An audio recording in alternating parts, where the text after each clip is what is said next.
¿Y cuál es la diferencia entre esa persona y yo? Que Dios me ha dado la autoridad, la potestad, el don, la gracia, el regalo inmerecido de ser sacerdote del Dios Altísimo.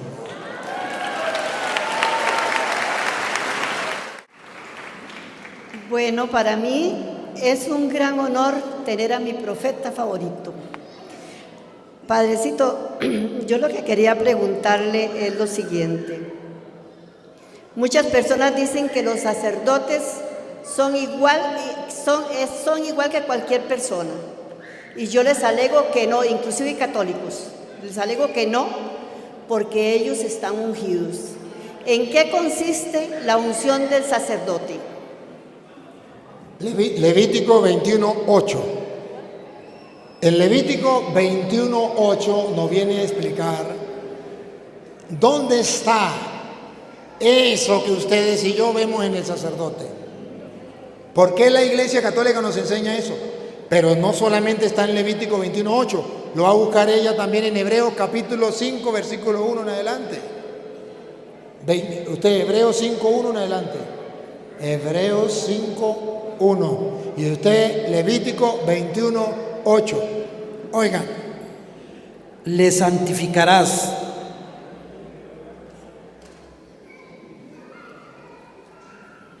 ¿De quién está hablando? Vamos a ver, siga ahí. Le santificarás.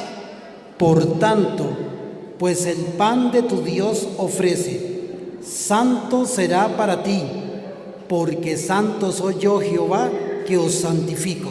¿De quién está hablando? Versículo 7. Con mujer ramera o infame no se casarán. Versículo 6.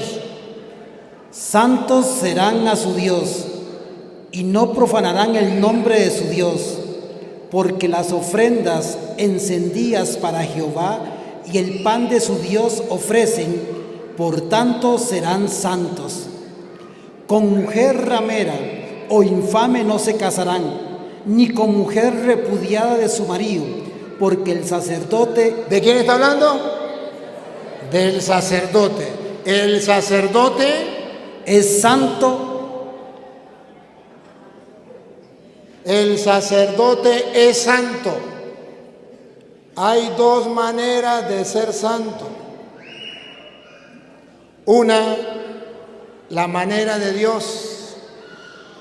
Dios es santo porque Él no tiene pecado.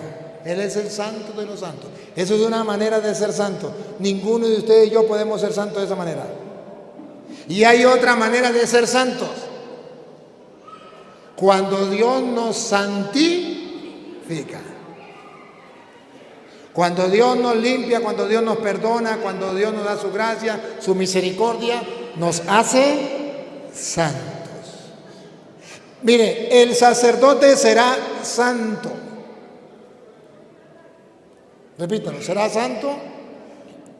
Por tanto, pues el pan de tu Dios... No, ¿será santo? Por tanto, serán santos. Con mujer ramera o infame no se casarán, ni con mujer repudiada de su marido, porque el sacerdote es santo. Ahí anda. Porque el sacerdote es santo a su Dios. Para la gente no es santo, pero para Dios es santo. ¿Por qué? ¿Por qué? ¿Le santificarás? ¿Le santificarás? ¿Por qué? ¿Porque no tiene pecado? No, Señor. ¿Por qué lo santificarás? Porque Él es santo. Por tanto, pues el pan de tu Dios ofrece. ¿Por qué lo debe usted tomar como santo? Porque Él es el que le ofrece el pan de Dios, el pan vivo bajado del cielo. Sigue. Santo será para ti. No dice el sacerdote es un impecable, él no tiene pecado. No, Señor. Dice, santo será para ti. ¿Pero cómo? Si los curas son más pecadores que yo. ¿Cómo? Yo pecado, al lado de un cura yo pecado no tengo. Los curas son los hombres más pecadores de la tierra. Pero dice la Biblia, para ti serás santo, ¿por qué? Porque santo soy yo Jehová, que os santifico.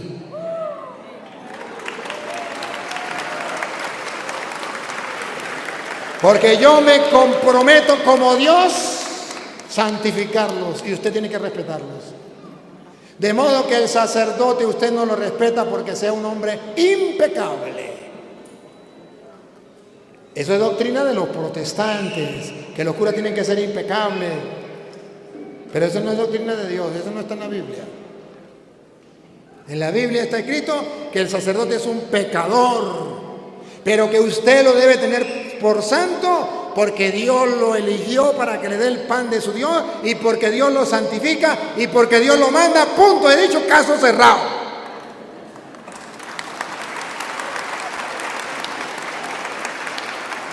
Pero los protestantes no predican la verdad de la Biblia, sino la verdad de ellos, su propia verdad, y se les respeta. Pero yo aquí les tengo explicando la verdad de Dios. ¿Qué es pecador? Hebreos capítulo 5, versículo 1 en adelante.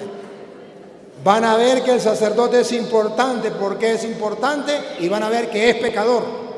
Porque todo sumo sacerdote tomado de entre los hombres es constituido a favor de los hombres en lo que a Dios se refiere.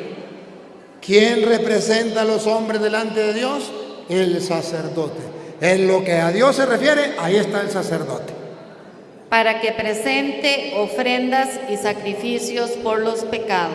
Él es el que está encargado de ofrecer ofrendas y sacrificios por los pecados. Ahora vean que el sacerdote es pecador. Para que se muestre paciente con los ignorantes y extraviados, puesto que él también está rodeado de debilidad. Y por causa de ella debe ofrecer por los pecados tanto por sí mismo como también por el pueblo. El sacerdote es un pecador igualitico a ustedes. Solo los protestantes mentirosos son los que dicen, la Biblia dice que el sacerdote tiene que ser impecable y que no puede tener pecado. Eso no lo dice la Biblia, eso lo enseña otra mentira más de los protestantes. Y ya los católicos dicen, es que el cura de la parroquia yo no lo quiero porque es un pecador. Ay, ¿a usted quién le dijo que el cura no tenía pecado? El pastor protestante dice que el cura no puede tener pecado. ¿De dónde lo dice la Biblia? Usted es un creyón. La Biblia dice que el sacerdote es un pecador igual que el pueblo, necesita el perdón igual que el pueblo, pero, ojo, ustedes lo tendrán por santo porque es el que ofrece el pan de tu Dios y porque yo, Yahvé, que lo santifico, soy santo. Punto, porque yo lo mando. Ahí es cuando el católico se encuentra con el sacerdote, con el peor de los sacerdotes y le pide la bendición. Porque es un representante de Dios que lo está bendiciendo.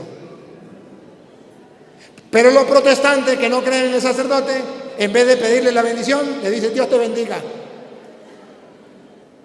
Vean, porque no creen en el sacerdote. Y ahora hay católicos que hacen lo mismo que los protestantes. Dios te bendiga, Padre. Eso es protestante. Eso es que no cree que existe el sacerdote representante de Dios. El que cree que el sacerdote representante de Dios no le dice Dios te bendiga, sino le dice bendición. Pero para que vean que los católicos se han convertido en protestantes dentro de la iglesia, ¿cuántos católicos hay que le dice al cura Dios te bendiga? Cuando debería decirle, si fuera católico, bendición, Padre. Porque Dios lo dejó para bendecir al pueblo, para darle al pueblo lo que viene de Dios. Pero la mentalidad y la teología protestante se ha metido en el mundo a tal punto que los católicos actúan como protestantes. A cualquier otra persona sí, pero al sacerdote usted le pide la bendición. Usted le puede decir a su hijo, Dios te bendiga. ¿Acaso el hijo no le dice a la mamá, bendición mamá, Dios te bendiga? Claro que sí, no hay ningún problema. Usted le puede decir a otra persona. Pero el católico sabe que el sacerdote es el representante de Dios y cuando lo ve le dice, bendición de parte de Dios, dame todos los bienes espirituales. Y el sacerdote le dice, Dios te conceda las bendiciones de Él. Para eso está el sacerdote. Esa es la teología católica. Pero esa teología se está acabando y se está metiendo la teología protestante. ¿Y cómo sacar esa teología ya? Si eso está metido hasta los tuétanos de los católicos. Qué duro, ¿verdad? Pero aquí entonces la Biblia enseña, queridos hermanos, el sacerdote es un representante de Dios, puede ser el hombre más pecador. Les aseguro que aquí en medio de ustedes hay gente más santa que yo, seguro que sí. Gente más pura, gente, todo lo que sea, que podemos llevarlo directamente al cielo.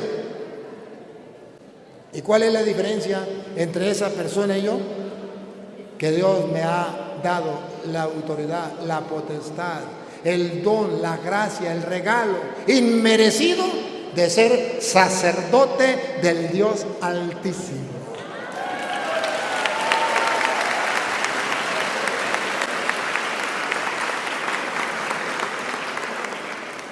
Y me ha dado la potestad de perdonar los pecados. Usted puede ser muy santo, pero usted no puede perdonar ni un pecado. Me ha dado la potestad de repartirles el pan del cielo. Ustedes no pueden consagrar. ¿Qué vamos a hacer? Eso es el querer de Dios. Que no estemos de acuerdo, pues cuando llegue allá le reclaman. Porque es un invento de Él. ¿Qué vamos a hacer? Muy bien, gracias por su pregunta. Muchas gracias, Padre. Bueno. Gracias, Padre. Por si acaso puede un día de estos hablando con uno de esos hermanos que no es evangélico, no es católico, no es nada, me argumentó.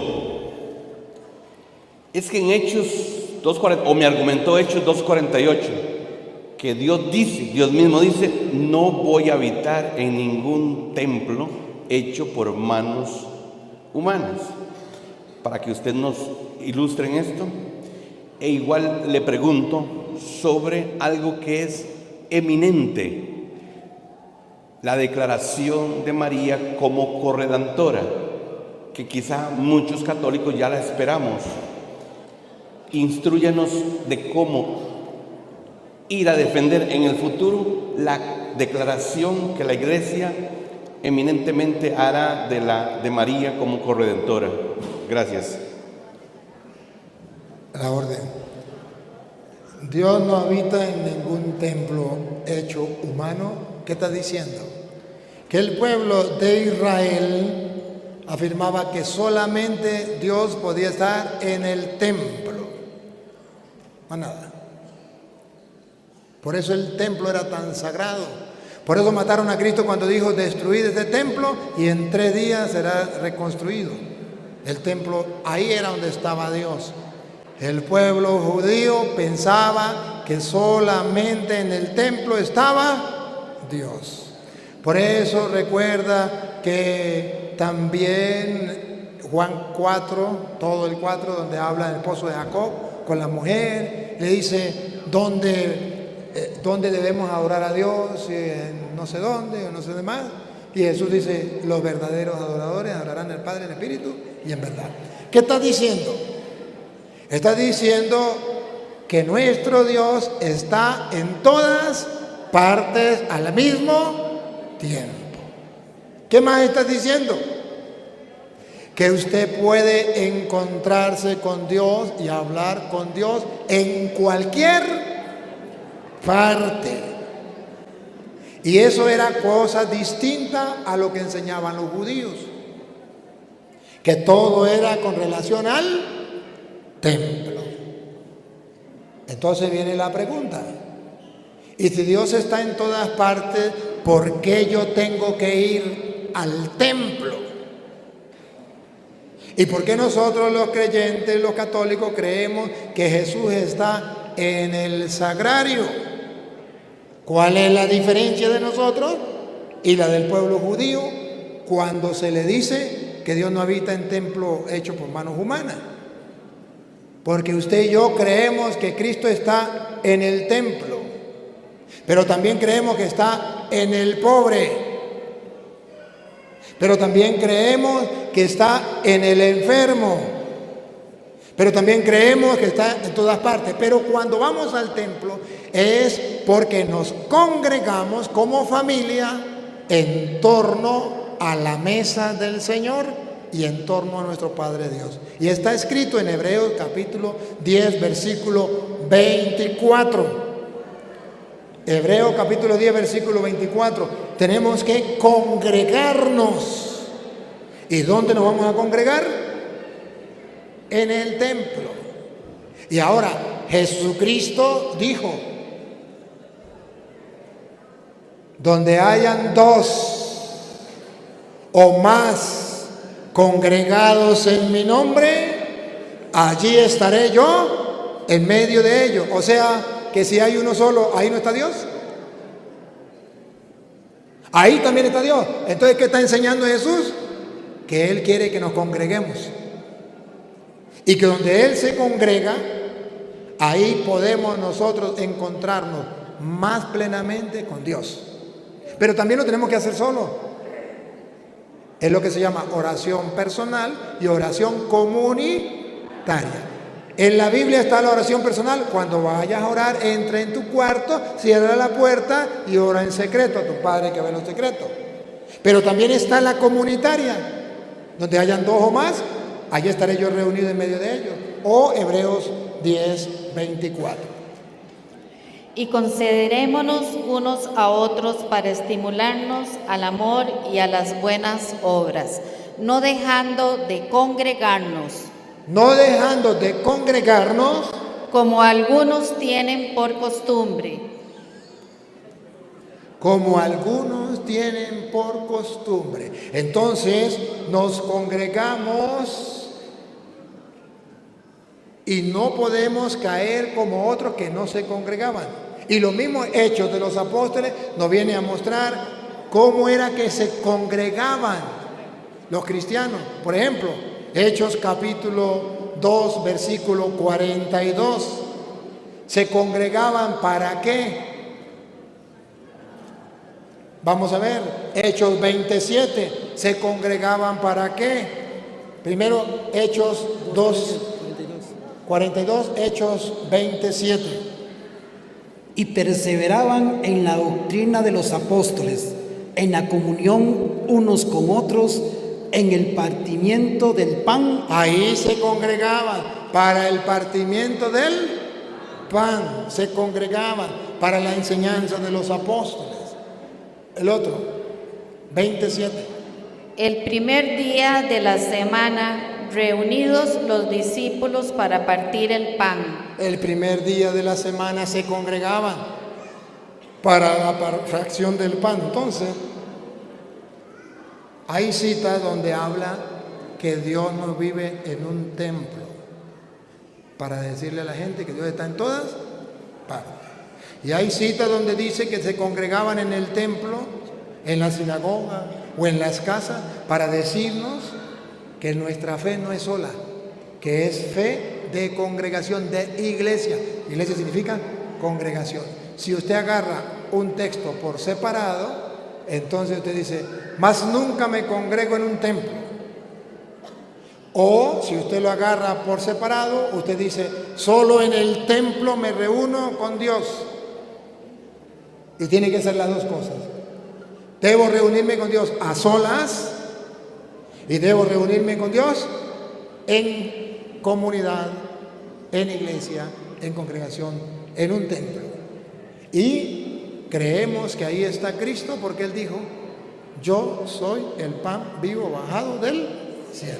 Esto es mi cuerpo. Entonces creemos en su presencia en medio de nosotros, porque ellos lo reconocieron, según dice allá San Lucas 24, 30 por allí, lo reconocieron en la fracción del pan. María Corredentora Hay dos maneras de ver la María corredentora. Una positiva y una negativa. Una que usted y yo debemos decir y otra que no debemos decir. María es corredentora porque sin ella no vendría la salvación, porque ella fue la que le aconsejó a Dios y le dijo: mire, la gente anda mal, vamos a salvar al mundo entre los dos. Usted y yo vamos a salvar al mundo, vamos a hacer un trato, vamos a hacer un pacto y vamos a salvar al mundo. Eso es error. María no es corredentora de esa manera. No. Ella no es la que inventó el plan. Ella no fue la que aconsejó el plan. No, ella ni sabía. Cuando el ángel le dijo que iba a quedar embarazada, ¿cómo será eso? Puesto ni varón conozco. Ella ni sabía. Pero hay otra manera de decir que María es corredentora. Cuando ella dijo: sí, hágase en mí según. Ella está cooperando, colaborando en la obra redentora de Dios. María es corredentora en cuanto que colabora con la obra de Dios. Gálatas capítulo 4, versículo 4 dice, Gálatas 4:4, muestra cómo la iglesia enseña de qué manera María es corredentora. María no es corredentora de una manera, pero sí es corredentora de otra manera. ¿De qué manera no es corredentora? Porque ella no es igual a Dios y hace un plan con Dios: vamos a salvar al mundo. De esa manera ella no es corredentora. Pero María sí es corredentora en cuanto que al saber el plan de Dios dice: hágase en mí según tu palabra. Yo colaboro. Eso se llama corredentor. Yo colaboro. Y escuche cómo lo dice Gálatas 4:4. Pero cuando vino el cumplimiento del tiempo, Dios envió a su Hijo. Aquí está Dios. La redención viene de Dios. Dios envió a su Hijo. Ahora vean que María fue corredentora de una manera especial. ¿De qué manera? Dios envió a su Hijo, nacido de mujer. Ahí está la cooperación. María cooperó para que viniese al mundo el Hijo de Dios. De esta manera se lo explico. ¿Cómo vino el Emmanuel, Dios con nosotros al mundo? Sencillo. Dios pone la mirada en una persona que se llama María y envía la palabra de Dios, se hace carne en el vientre de María y puso su morada en medio de nosotros. De modo que para salvar Dios al mundo, mandó a su Hijo en el vientre de María. Eso se llama corredentora. Cooperó, permitió, le dijo a Dios sí. Pero Dios podía hacerlo con otra mujer, claro que sí. ¿Por qué no? Pero la eligió a ella. Él quiso que colaborara. Igual que, por ejemplo, yo ahorita estoy cooperando con Dios, que quiere que todos los hombres se salven y lleguen al conocimiento de la... En cierta manera yo estoy siendo corredentor, ayudando a que el Redentor Jesucristo los salve a todos conociendo la verdad. Estoy cooperando. En ese sentido es que María es corredentora. Bueno.